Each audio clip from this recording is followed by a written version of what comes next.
देश में लंबे वक्त से बुलेट ट्रेन को परियोजना को लेकर खबरें सामने आती रहती है, लेकिन अभी धरातल कुछ भी नहीं उतरा।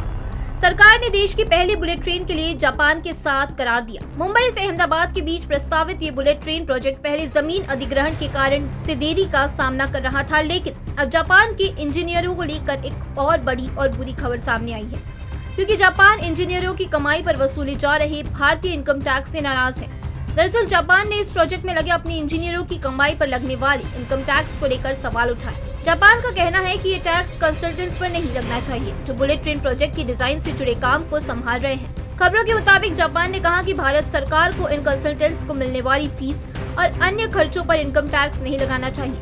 यही नहीं, इस मुद्दे का समाधान न होने पर परियोजना में देरी को लेकर भी चेतावनी दी है। आपको बता दें कि 2022 में पारित वित्त विधेयक में इनकम टैक्स की छूट को वापस ले लिया गया और नए नियमों के मुताबिक कंसल्टेंट्स को भी मौजूदा वित्त वर्ष से आयकर देना होगा। इन कंपनियों के लिए काम करने वाले कर्मचारियों को ही टैक्स में रियायत देने की मांग जापान सरकार कर रही है। इसके साथ ही जापान सरकार ने भारत के इनकम टैक्स एक्ट के क्लॉज 8(a), 8(b) और सेक्शन 10 और 90 क्लॉज पर आपत्ति जताई।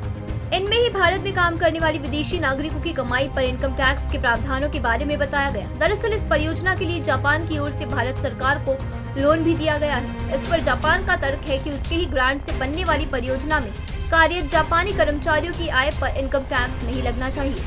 मेट्रो मुंबई के लिए तृप्ति सिंह की रिपोर्ट।